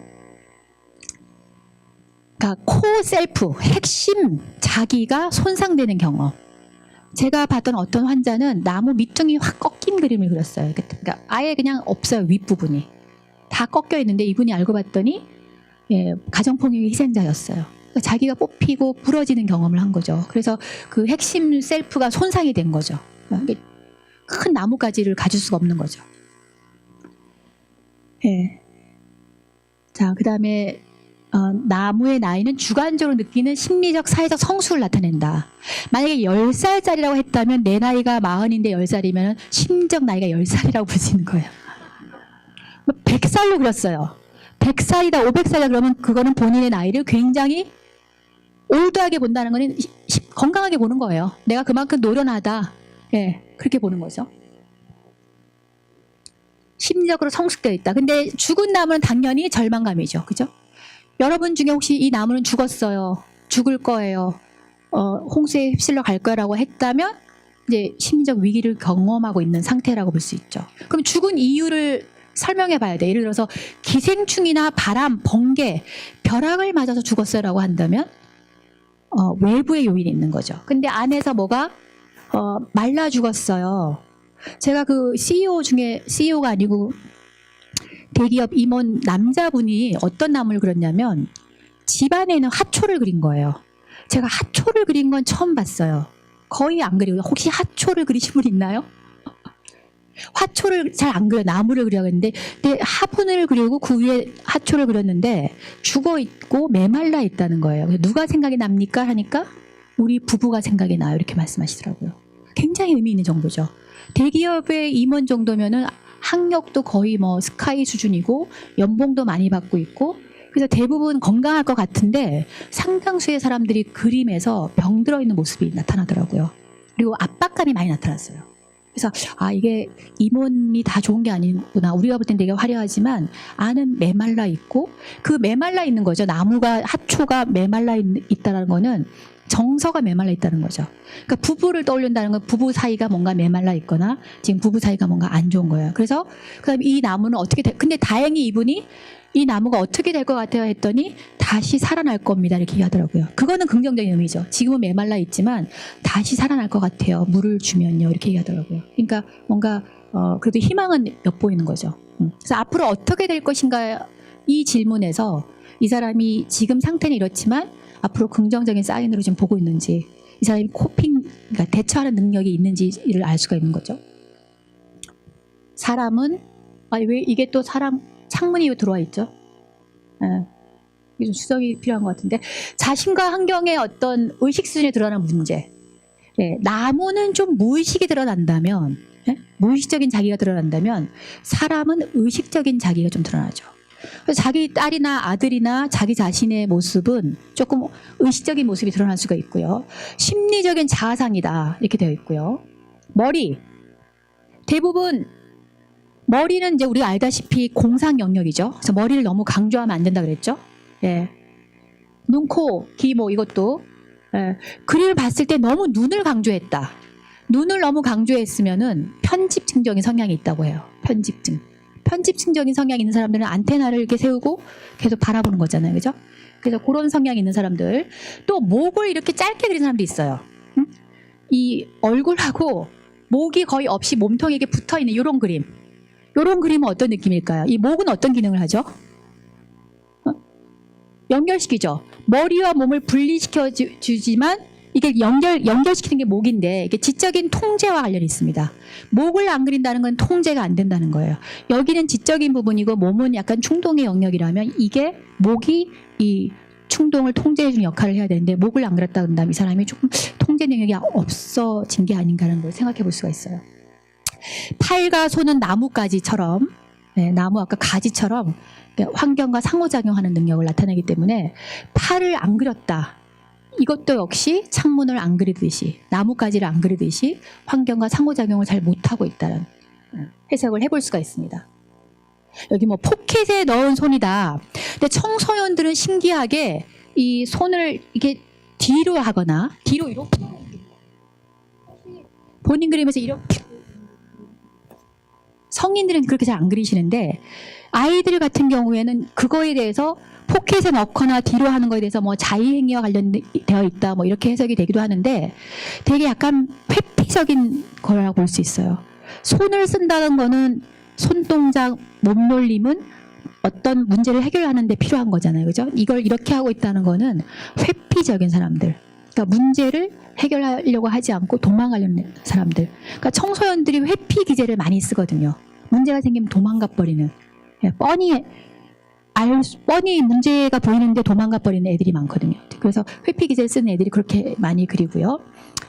주먹을 꽉 쥐고 있다. 자기 그림에서. 손을 너무 강조했다. 뭐 이빨을 강조했다. 이거는 뭐와 관련이 있냐면 공격성이죠. 이빨을 강조한 그림은 주로 품행장애 아이들, 반사회성 있는 사람들, 이런 사람들이 이제 이빨을 강조하거나 공격적인 모습을 강조합니다. 네, 요거는 이제 운동성 가족화 아까 설명했었죠. 부모 자녀 관계. 혹시 집에 가셔서 이렇게 그림을 그려보게 하셔도 되겠어요. 아이들이 있다면 가족 그림을 움직이는 가족을 한번 그려보라 해가지고 이제 그림을 통해서 얘가 가족을 어떻게 보고 있는지. 근데 아이들 눈이 매우 정확합니다. 그죠? 어른들은 애들이 잘 모를 것 같죠. 근데 애들이 다 알고 있는 경우가 많아요. 그죠? 여러분들도 어렸을 때 생각해 보면 부모들은 우리가 모르고 있는 줄 알고 있지만 사실은 부모의 어떤 여러 가지 갈등을 다 알고 있는 경우가 많잖아요. 그죠? 그래서 아이들이 보는 눈이 정확할 수가 있어요. 그래서 그리고 아이들이 힘을 누구한테 몰아주고 있는지, 이 집에서 힘이 센 사람을 누구로 보고 있는지 이런 것도 다 알 수가 있고, 그래서 이 그림이 아이들 같은 경우는 재미있는 역동이 나옵니다. 네. 엄마는 컴퓨터 하는 사람, 아빠는 빨래 개는 사람. 이게 저희 아이들이 이렇게 그림을 그렸더라고요. 제가 공부하느라고 빨래 개는 걸 제가 되게 싫어합니다. 그래서 남편이 주로 했어요. 그래서 저는 이제 수련 받을 때 계속 컴퓨터 치고 남편은 빨래 개고 옆에서 그랬었거든요. 그랬더니 아이가 어느 날 제가 아빠가 늦게 와서 빨래를 개고 있더니 4살짜리 아이가 딱 일어나더니 엄마 그건 아빠가 하는 일이잖아 이렇게 얘기하는 거예요. 왜 엄마가 하고 있어? 그래서 제가 깜짝 놀랐습니다. 얘가 성역할 고정관념이 좀 잘못될 수 있겠구나 싶어가지고 그때부터 이제 저도 빨래를 개고 있는데, 그러니까 이제 아이들이 지각하는 모습인 거죠, 그렇죠? 부모에 대해서 그렇게 이제 그런 인물의 활동을 통해서 아이가 부모를 어떻게 보는지를 알 수 있어요. 네. 그 특정 구성원 중에 누구하고 가까운지도 알 수가 있고요. 예, 뭐 이런 거는 사실은 잘 안 들어올 수 있는데 그림을 계속 보면서 책을 찾으면서 해석해야 돼요. 저는 예전에 수련생이었을 때 정신병원에서 수련을 받으면 매주 정신과 레지던트들하고 한 케이스 컨퍼런스를 해요. 그러면 제가 이제 3년차 때 1년 내내 발표를 해야 돼, 매주. 그럼 STP를 매주 발표가 월요일이면은 주말 내내 책을 찾아보면서 HTP 관련된 책, 심리평가 책을 찾아서 이 사람이 이게 그림이 무슨 의미가 있을지 정말 누워서도 생각하고 밥 먹으면서 생각하고 그랬었어요. 이게 무슨 의미일까? 왜냐하면 발표를 했을 때 책에 안 나와 있는 것들이 많잖아요. 그림은.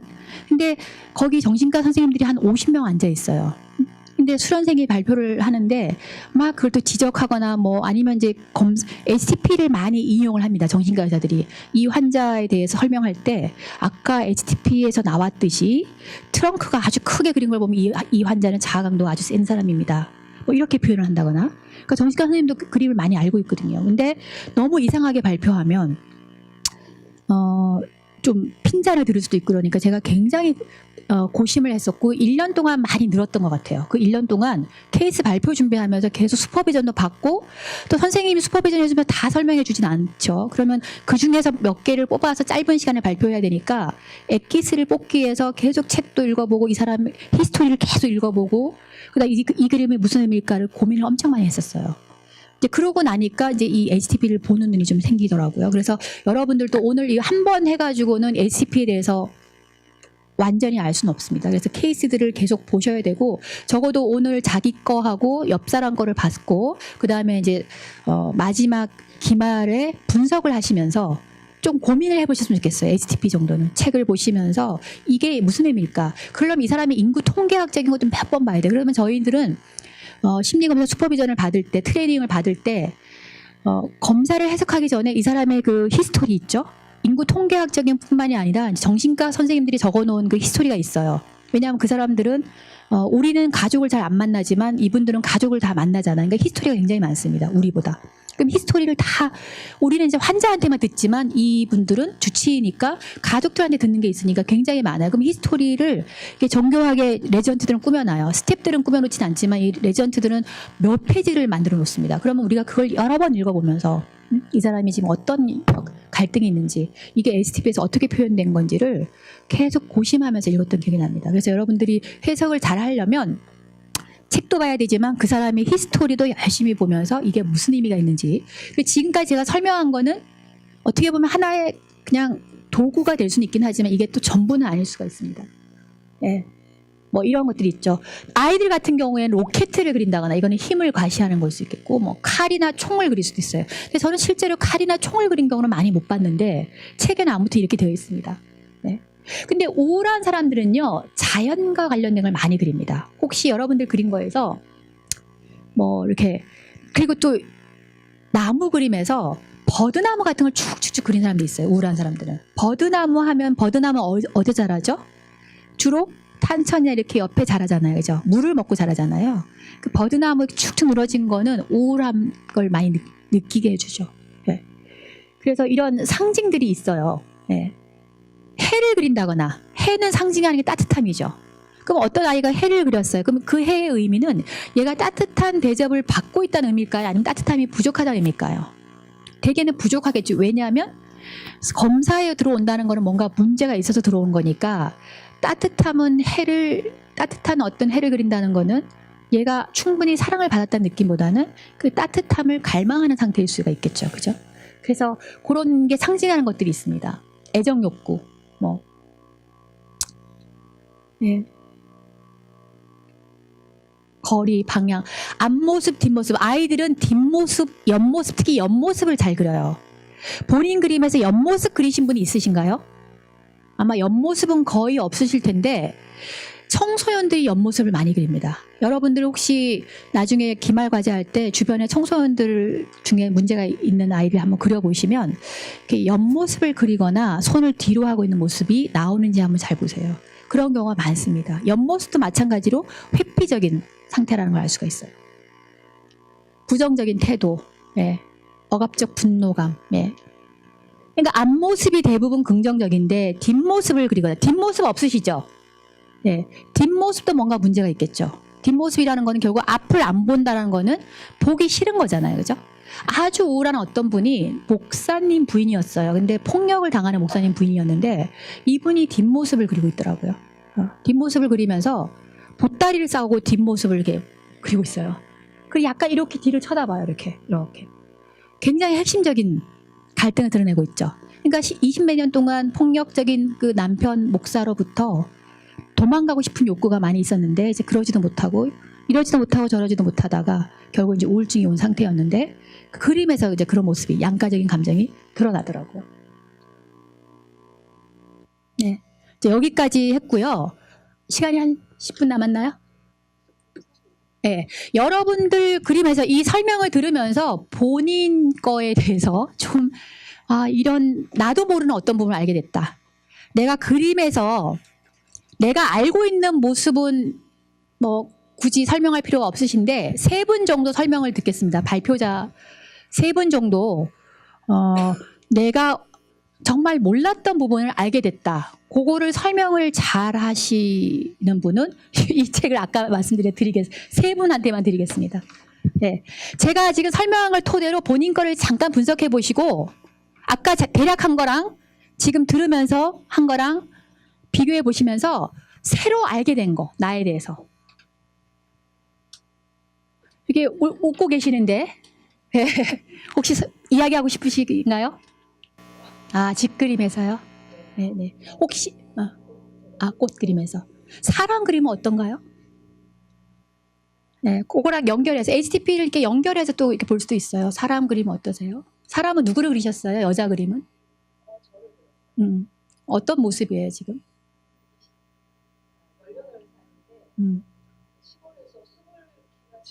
그러니까 다 연결되네, 그렇죠? 이게 뭔가 이게 쑥이면 또 식물이죠, 식물이죠?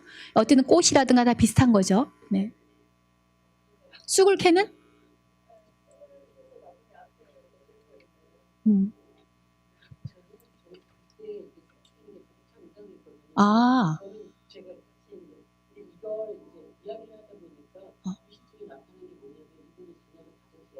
지금요.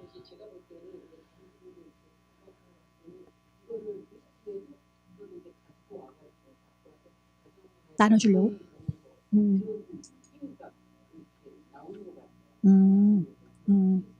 나눠주고 싶은 마음?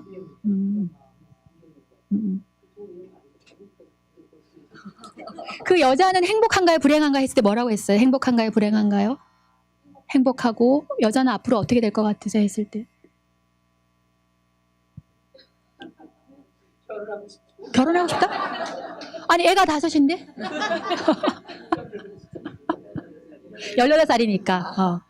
자, 이제 이런 질문을 하면 더 깊게는 안 들어가겠습니다. 이렇게 말을 하면 또 여러 가지가 있겠죠. 18살의 여자를 그렸어요. 이분이 지금 나이가 예를 들어서 뭐 40대, 50대인데 그러면 이 18살의 의미지는 뭘까? 왜냐하면 보통은 자기 나이를 그린 경우가 많아요. 건강하고 지금 아주 해석이 필요하지 않을 정도의 상태라면 지금 현재에 만족하겠죠. 그러면 지금 내가 40이면 40살을 그린단 말이죠. 근데 18세 이 소녀는 무슨 의미가 있을까, 이분한테? 그때가 가장 행복한 시절이었을까? 아니면 뭔가 희망을 품고 있는 분이었을까? 그러니까 18세 하면 희망을 품고 있는 나이죠. 그렇죠? 근데 그 이후에 20년, 30년 거치면서 그 18세 소녀는 어떻게 되었을까? 쑥을 뜯고 있는 소녀가. 그죠? 뭐 그런 거를 생각해 볼 수가 있겠죠. 그럼 이분의 지금 현재 리얼 라이프는 어떨까도 생각해 볼 수가 있겠고, 그거에 대한 질문이 더 들어갈 수 있겠죠. 그죠? 그 다음에 이제 그런 것들이 더 나올 수도 있다는 거예요. 예. 더 들어가면 너무 개인적인 게 나오니까. 근데 굉장히 의미가 있어요. 쑥을 뜯는 건 저도 처음 본 것 같아요. 굉장히 저는 이제 그래서 HTV를 좋아합니다. 왜냐하면 새로운 반응을 보면 저도 이게 흥분합니다. 이렇게 왜냐하면 못 보는 반응이니까. 쑥을 뜯는 거는 굉장히 특이한 반응이세요. 그래서 그리고 또 아이가 5이는데 결혼하고 싶다는 것도 굉장히 의미 있는 반응이에요. 아무리 18세지만 그죠? 결혼하고 싶다는 것도 그 결혼의 의미는 또 여러 가지 의미가 있을 수 있어요. 새로 결혼하고 싶은 건지 아니면 지금 남편을 만날 지금 현재 남편이 만족스럽다면 지금 현재 남편을 만날 기대를 하고 있겠죠. 그 18세는 그죠? 그렇지 않다면 또 다른 남자를 아까 저분처럼 꿈꿀 수가 있겠죠. 그죠? 그럼 여러 가지 있을 수 있습니다. 자, 여기까지만 할게요. 자, 이따가 책을 하나 드리세요. 자, 두 번째. 네네. 저희 세 번째까지 딱 결정이 됐습니다. 네. 저는 사실 집을 그릴 때는 제가 초보하는 집을 그렸어요. 그렇게 생각이 들었어요. 그런데 나무를 그렸어요. 그런데 묘하게 제가 집 앞에 정부에 나무를 그렸는데 그 나무가 그 다음 장면에 나무를 등장을 하고 있었고요. 그 다음 장면이라는 게 뭐죠? 나무 장면에서. 집에서 나무를 2개를 그렸는데 또 등장한다 이거죠. 네. 조금 보여줘 보세요. 이렇게 잘 안 보이겠지만, 네, 좀 대충 보이죠. 네, 네, 네. 사람을 그리는데 갑자기 부모님이 생각이 나는 거예요. 그래서 첫 번째 엄마를 그리고 두 번째 아빠를 그렸는데 그림을 그리다 보니 어떤 생각이 드냐면 제가 살고 싶은 집을 그렸다고 생각했고 제가 추구하는 집을 그렸다고 생각했는데 결과적으로 제가 상상했던 집을 회복하고 있는 게 느껴졌고요. 그리고 어머니가 이렇게 소쿠리에다가 선물을 가득 담은 그림이 제가 느껴졌고요. 그러니까 어머님이 50살 나이, 제가 그때가 10살이었거든요. 10살의 어머니가 제가 기억하는 어머니가 늘 포도를 따서 이웃에게 나누시는 그 장면, 그리고 아버지는 항상 화초를 바닥에 심으셨거든요. 근데 제 어릴 적 기억에 엄마 아빠가 그렇게 화목하지 않았던 것 같고 그리고 자녀들에게도 관심이 많이 없었던 것 같다고 제 스스로 마음속에 어떤 상처 같은 트라우마가 있었던 것 같아요. 그래서 아까 교수님께서 나무 그림에서 뿌리에서부터 이렇게 쪽에 옹이가 제가 이렇게 그렸어요. 그런데 그 옹이를 제가 이렇게 그리면서 아까 옆에 같이 검사인가 이 옹이가 어떤 의미를 가지고 있느냐. 그런데 제가 이 옹이가 내 성장 과정에서 아픔이 있었지만 그 위에 연리로서 이제는 나는 그 아픔을 딛고 성장했다라는 걸 의미하는 것 같다라고 얘기를 했거든요. 근데 HT 그림의 순서를 제가 무의식적으로 그렸지만 이 모든 내용들이 부모님이 나에게 슬픔과 괴로움 같은 존재가 아니라 굉장히 큰 자산을 안겨주고 가셨구나라는 걸 제가 느껴지는 거예요. 너무 해석을 잘 하신 것 같죠? 그쵸? 네, 딱 느껴지죠? 네. 그러니까 저도 이렇게 여러 번 이렇게 시켜봤지만 해석을 이렇게 연결해가지고 이렇게 하시는 건 처음 본 것 같아요. 굉장히 잘 하신 것 같아요. 앞에 분도 잘 하셨지만, 예. 그러니까 지금 어떤 큰 통찰 같은 거네. 그쵸? 그리고 또 아까 옹이가 있지만 그 위에는 또 성장이 있다는 게 전 굉장히 와닿는 것 같아요. 예. 해석이 굉장히 좋죠. 그쵸? 해석이 너무 좋으신 것 같아요. 네. 네, 잘 들었습니다. 또 저기 마지막 한 분. 네. 무슨 무기예요? 여자가 야구방망이를 들고 있는 그림은 전 처음 보는 것 같아요. 또. 처음 보는 그림들이 많네요. 그럼 이 야구방망이 들고 이 아이는 뭘 할까요? 이렇게 질문을 할 수 있어요. 그럼 뭘 할까요? 네, 박수 부탁드려요. 그러니까 지금 본인이 만성 우울증 상태라고 하셨는데 이렇게 용기 있게 3명 안에 들어서 손을 든다는 거는 제가 볼 때 내적인 힘이 굉장히 강하신 것 같아요. 그러니까 사이즈가 커졌다는 거에서 알 수 있듯이 예전에 비해서 많이 이제 극복이 된 게 아닌가 싶은데. 제가 볼 때는요, 메슬로우의 욕구 이론을 대입시켜 본다면 욕구가 있다는 거는 그렇게 우울한 건 아닐 수 있어요. 네? 왜냐하면 아주 우울하면은 책이고 뭐고 다 필요 없어요. 책이고 뭐고, 그리고 심지어 여기 강의도 안 왔을 거예요. 그죠? 강의도 안 오고 그냥 욕구, 원투와 니드가 없는 상태에서 집에 가만히 있으면서 강의도 겨우겨우 들었을 거예요. 그죠? 근데 여기까지 오시고 발표도 하고 책도 갖고 싶다는 욕구를 가진 걸 봐서는 제가 볼 때는 내면의 힘을 많이 찾으신 것 같아요. 대학원 공부하시면서 더 힘을 찾기를 바랍니다. 네. 오늘 3분 다 너무 발표를 잘해주셨어요. 네. 박수 부탁드립니다. 네. 제가 매번 느끼는 건요, 여기, 뭐죠? 맥기시죠, 대부분? 매년 제가 이 강의를 할 때마다 학생들이 수준이 훨씬 더 일치월장하는 것 같아요. HTP를 거의 처음 접해 보실 텐데 해석 수준이나 이런 거 발표 수준이 훨씬 더 이렇게 좋아지고 있어요. 우리 여기 투터 선생님은 미리 졸업하신 분인데 우리 대학원을 졸업한 참 인사를 안 시켰는데 조현지 투터 아시죠? 네. 대학원 제 지도 학생이었고 논문 지도 학생이었습니다. 그래서 졸업하자마자 투터를 이제 맡게 됐고요. 계속 투터를 맡아서 여러분한테 이제 도움을 줄 겁니다. 그래서 여기 투터도 이미 이제 공부를 마치신 분이지만 점차로 학생들이 이렇게 뭔가 이 능력이죠. 이 능력이 훨씬 더 예전보다 이렇게 좋아지고 있다는 느낌이 드는 게 자원이 많이 있으신 분들이 우리 대학원에도 들어오시는 것 같고 또 이런 심리 검사나 이런 심리학적인 서비스에 대한 또 관심이 많이 있다 보니까 이미 또 공부도 하고 들어오신 분도 좀 있으신 것 같아요. 그래서 어쨌든 이 HTP가 간단한 검사인데 풀 배터리 중에 하나의 검사지만 이걸 통해서 본인의 어떤 뭐 가족에 대한 거라든가 또 지금 현재 나의 모습에 대해서 조금 약간의 힌트를 얻으셨길 바라고요. 이게 전부는 아니지만 중요한 일부분을 설명해 줍니다. 나에 대해서, 또 주변 사람에 대해서, 가족들에 대해서. 그래서 이걸 가지고 오늘 배운 걸 토대로 해서 주변 사람한테 아동, 청소년, 아동을 비롯해서 이제 뭐 노인 얘기까지 해보시고 책을 찾아보시면서 해석을 정교하게 하셔가지고 제출해 주시면 좋을 것 같아요. 다음번에는 TAT를 할 건데 책을 미리 읽지 말고 오세요. 아까 어떤 분 보니까 HB 막 밑줄 긋고 이렇게 오셨는데 미리 읽어 오시면 이제 이게 실습이 안 될 수 있으니까 TAT나 SCT에 대해서는 공부하지 말고 가능하면 오시길 바라고요.